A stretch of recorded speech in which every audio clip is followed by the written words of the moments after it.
तो good morning बच्चों, सुबह का समय। तो आज हम देखेंगे मैथ। मैथ में गिनती कैसे, मतलब गिनती कैसे, मतलब सरल तरीके से गिनती कैसे पढ़ें या कैसे लिखें। और सेकंड है आकृतियां। मैथ में आकृतियां जैसे वर्ग, आयत, दीर्घ, त्रिकोण जैसे आकृतियां होती हैं। हम आज उनके परिभाषा सहित बोर्ड में प्रैक्टिस करते हैं। तो आइए स्टार्ट करते हैं।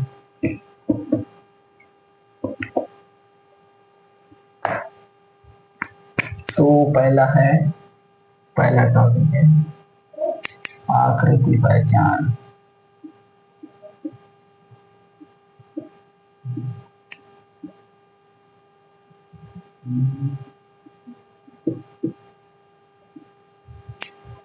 पहला है आकृति पहचान। देखिए, आकृति पहचानने का मतलब सरल तरीका भी हो सकता है। तो पहला आकृति है वर्ग। वर्ग, ठीक है, वर्ग है। अब देखिए, इसको वर्ग को ऐसे बनाया जाता है।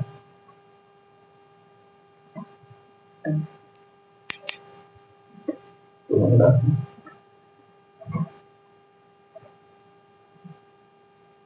ठीक, ये है वर्ग।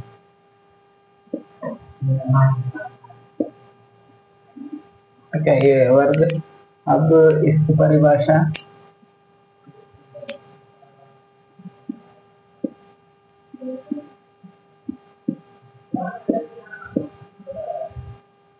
इसकी परिभाषा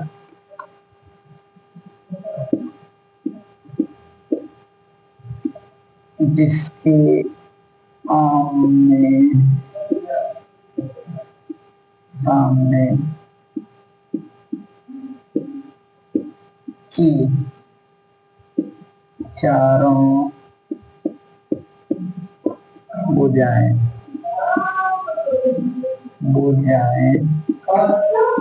एक समान है, एक समान हो उसे वर्ग कहते हैं। वर्ग ऐसे हैं, ये है परिभाषा।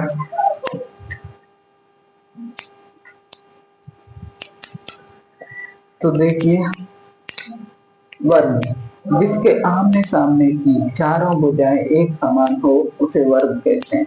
तो वर्ग इस प्रकार बनता है। वर्ग का डायग्राम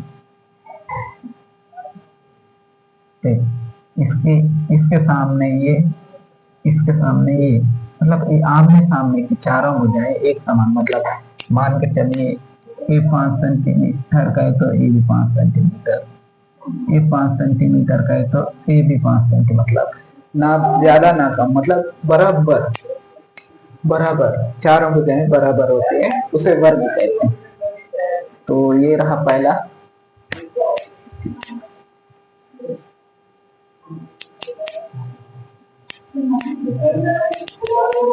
तो ये है पहला, मतलब वर्ग।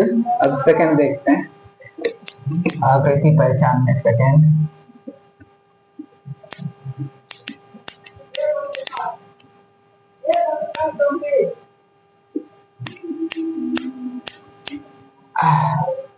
अब है सेकंड आयत। आयत आयत ठीक। अब आयत कैसा होता है ये देखिए।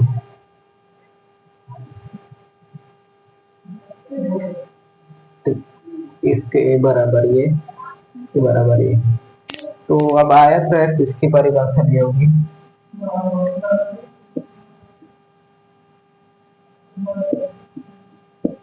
परिभाषा, ठीक है। अब परिभाषा क्या होगी ये देखते हैं। जिसके आमने सामने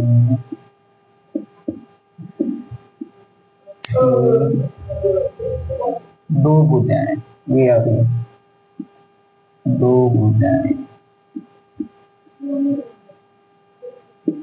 भुजाएं एक समान हो, एक समान हो उसे आयत कहते हैं। आयत कहते हैं। ये है इसकी परिभाषा आयत की।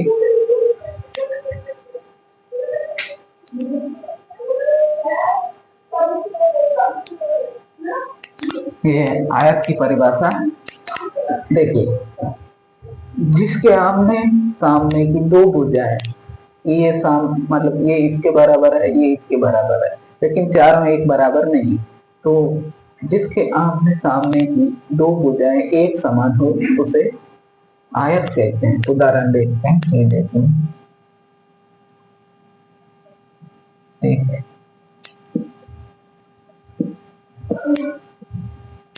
मान के चलिए ये 10 सेंटीमीटर का है तो ये 10 सेंटीमीटर, लेकिन ये 5 सेंटीमीटर है, इसके 5 सेंटीमीटर के बराबर।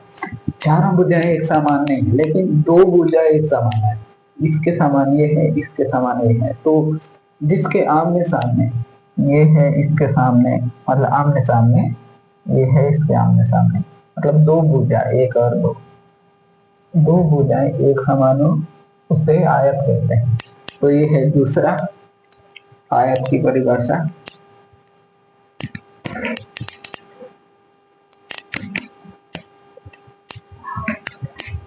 ठीक, अब है आकृति पहचान में तीसरा टॉपिक।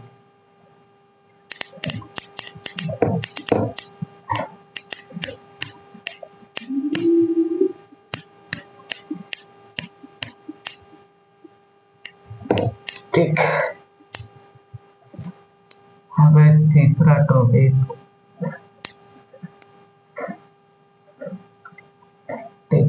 त्रिकोण।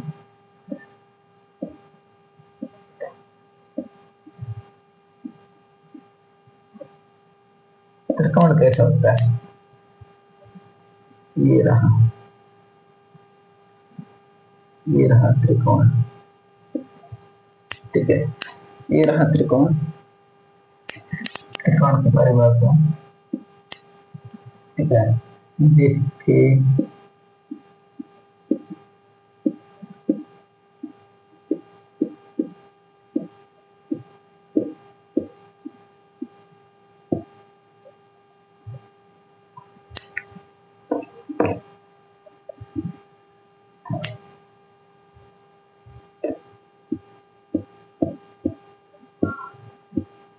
सामने की तीन भुजाएं मतलब तीनों भुजाएं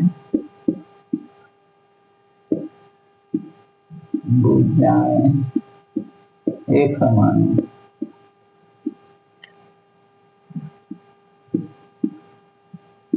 समान हो उसे त्रिकोण कहते हैं। त्रिकोण कहते हैं।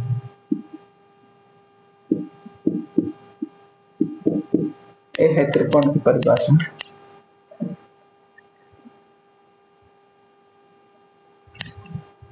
अब देखिए, त्रिकोण परिभाषा क्या है?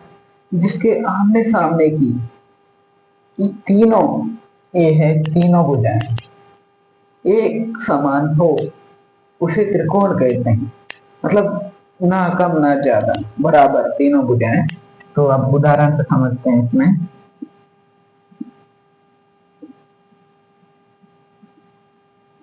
ठीक, ये है त्रिकोण। मान के चलिए ये है 5 सेंटीमीटर, इसको ले लेते हैं, इसको भी ले लेते हैं 5 सेंटीमीटर, इसको भी ले लेते हैं 5 सेंटीमीटर। मतलब ये तीनों भुजाओं में ना कम ना ज्यादा, बराबर। तो तीनों भुजाएं एक बराबर है उसे त्रिकोण कहते हैं, तीन भुजा वाला। तो जिसके आमने सामने की तीनों भुजाएं एक समान है, तीनों, उसे त्रिकोण कहते हैं। तो ये रहा आकृति पहचान का तीसरा टॉपिक।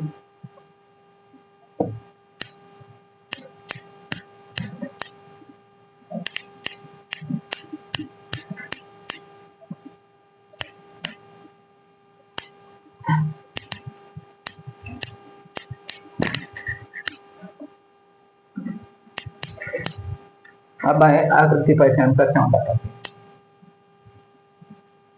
ये है वृत्त। वृत्त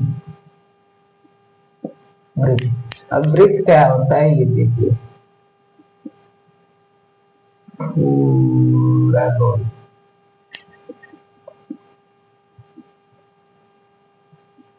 पूरा गोल होता है वृत्त। अब वृत्त है तो इसकी परिभाषा भी है।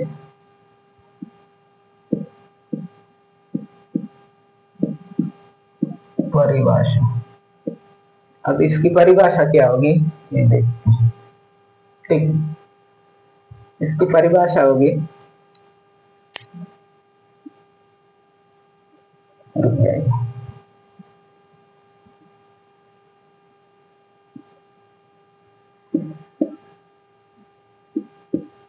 पूरा गोल आकार, गोल आकार का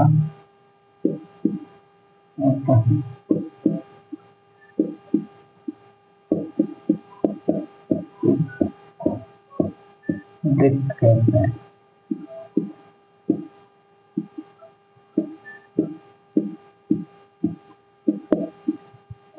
तो इसका उदाहरण, परिभाषा, पूरा गोल आकार का होता है उसे वृत्त कहते हैं, मतलब गोलाकार, गोलाकार।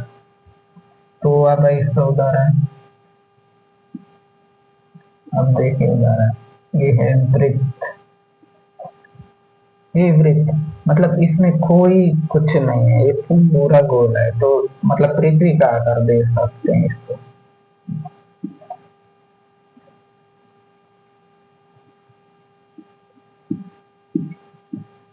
पृथ्वी के आकार का,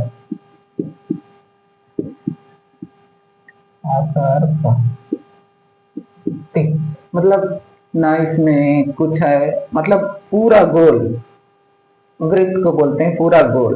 ठीक है, तो पूरा गोल आकार का होता है उसे वृत्त कहते हैं। ये है चौथा टॉपिक, वृत्त। मतलब आकृति पहचान में बस मैं 4 ही टॉपिक बता पाऊंगा, और अगले वीडियो में इसकी पूरी मतलब जानकारी मैं आप लोग को दूंगा। अब है दूसरा टॉपिक, यहाँ का दूसरा टॉपिक गिनती पहचान। तो आइए देखते हैं दूसरा टॉपिक।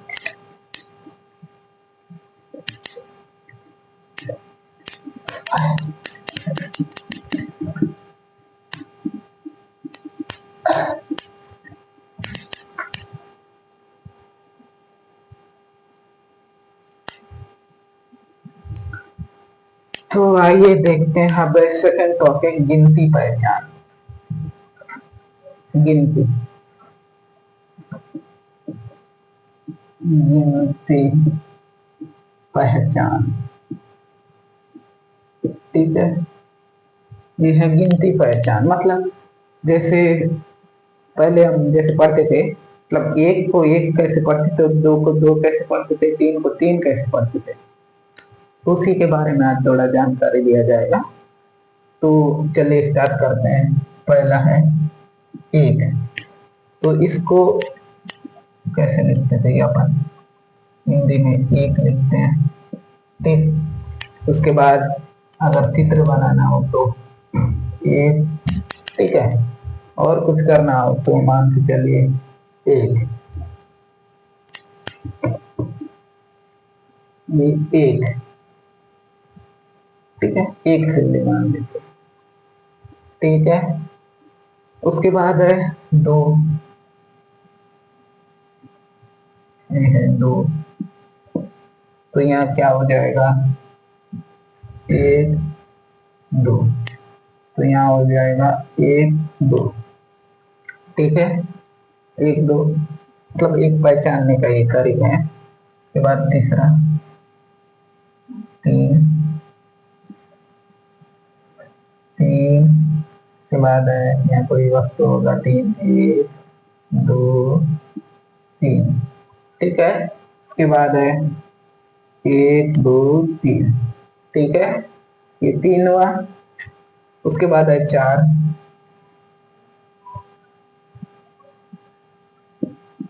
चार, तो यहाँ होगा एक दो तीन 4, ये 4 हुआ। अब इधर भी 1 2 3 4, मतलब एक समझाने का तरीका बता रहा हूं। 4, ये है 5,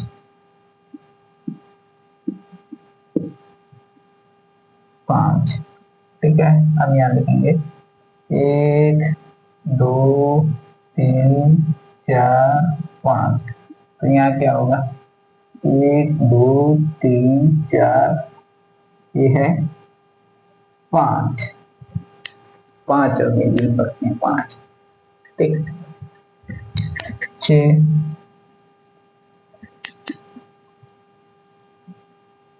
ये है 6, ठीक। 1 2 3 4 5 6, तो अब देखिए इधर क्या होगा 1 2 3 4 5 6, तो ये एक समझाने का तरीका इस तरह।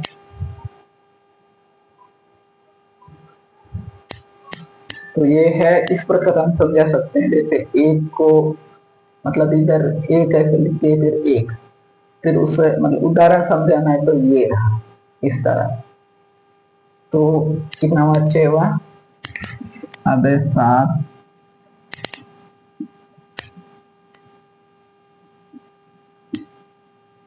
7 मान के चले, यहाँ कुछ 7 वस्तु है।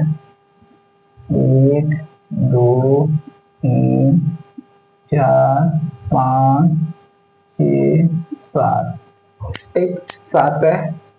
अब इधर देखिए 1 2 3 4 5 6 7, 7 है ये, तो 7 हुआ।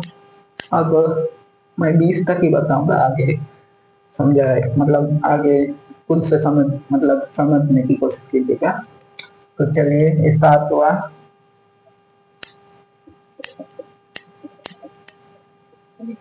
7,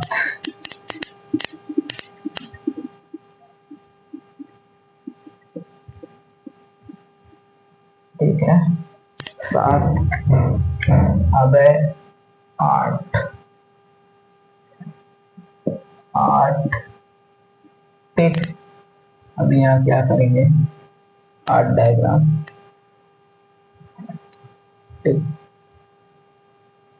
1 2 3 4 5 6 7 8। अब देखिए 8 है, उसके बाद है इधर 1 2 3 4 5 6 7 8, ये देखिए इस तरह। उसके बाद है 9, 9, 9, ठीक है।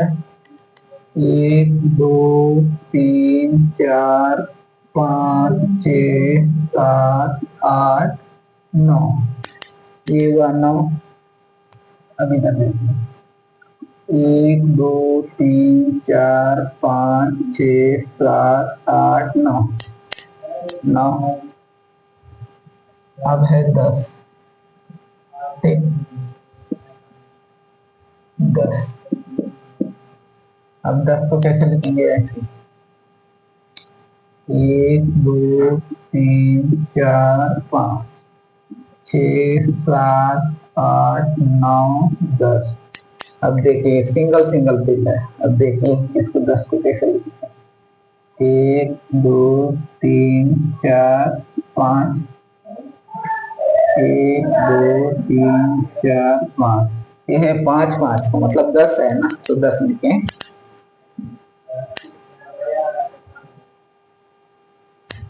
तो ये है 10 हुआ, ठीक है। अब है 11,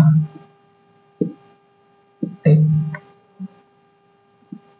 11, ये है 11। 1 2 3 4 5 6 7 8 9 10, ये है 11, ठीक। ये है 11। उसके बाद इधर है तिलियां एक दो तीन चार पाँच, ठीक है, 5 6 7 8 9 10 के बाद है 11, ठीक है, 11 हुआ। के बाद है 12, अब है 12, 12, ठीक है, 12 हुआ। एक दो तीन चार पाँच छः 7 8 9 10 11 12, अब ये है 12, एक दो तीन चार पाँच छः 7 8 9 10, ये है 10 11 12, ये है 12।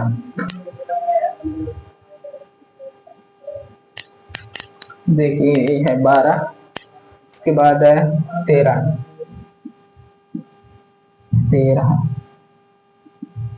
13 13, तो 13 है, ठीक है, 13, उसके बाद है 13, एक दो तीन चार पाँच छः 7 8 9 10 11 12, ये है 13। उसके बाद है अब इधर एक दो तीन चार पाँच छः 7 8 9 10 11 12 13, ये है ये 13, ठीक है, यहाँ तक कंप्लीट है। उसके बाद है 14 पे,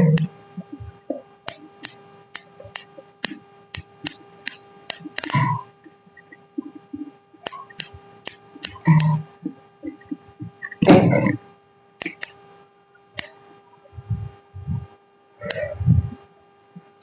14,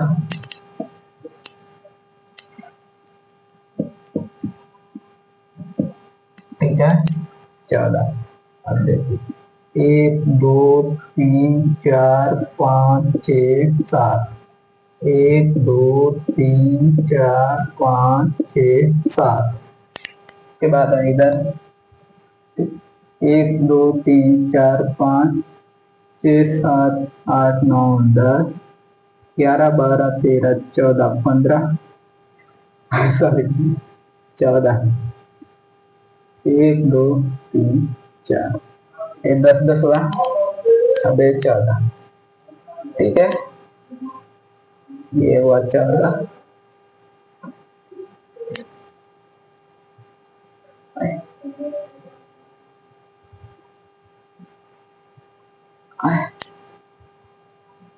5 10 4 14, अब ये 15,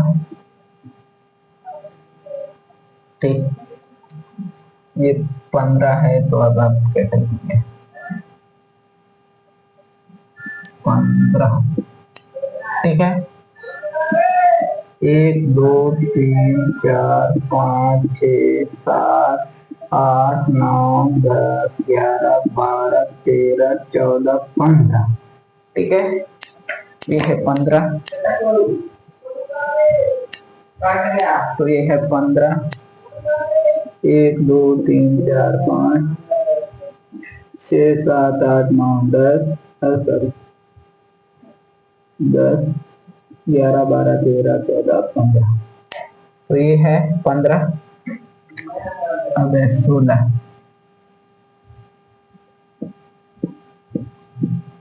16, 16, ठीक है, एक दो तीन चार पाँच छः 7 8 9 10 11 12 13 14 15 16, तो ये 16 का कैसे समझाएंगे अब देखिए एक दो तीन चार पाँच छः 7 8 9 10 11 12 13 14 15, एक है 16, ये देखिए ये है 16, इसके बाद है 17,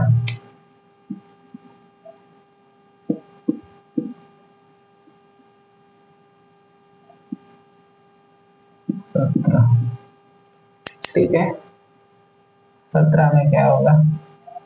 1 2 3 4 5 6 7 8 9 10 11 12 13 14 15 16 17। ये है 17। अब डायग्राम में समझना, 1 2 3 4 5 6 7 8 9 10 11 12 13 14 15, इधर ये आएगा 16 17। ये देखिए,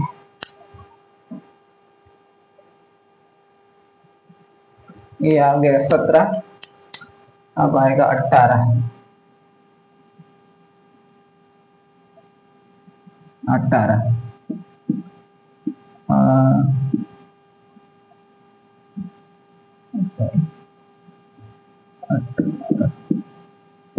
ठीक है। 18, 1 2 3 4 5 6 7 8 9 10 11 12 13 14 15 17 18। ये हो गया 18। 1 2 3 4 5 6 7 8 9 10 11 12 13 14 15 16 17 18। ये ठीक है। ये है, इस प्रकार समझाया जा सकता है। और 19 और 20 आप लोग बनाएंगे, मतलब आप लोग समझा सकते हैं छोटे छोटे बच्चों को, तो इस तरह भी गिनती समझाया जा सकता है। और मतलब आशा करता हूँ ये वीडियो मतलब आप लोगों तक पहुंचे और आप लोग कुछ अच्छा सिखा सके अपने छोटे बच्चों को। और आज का वीडियो इतना ही, धन्यवाद।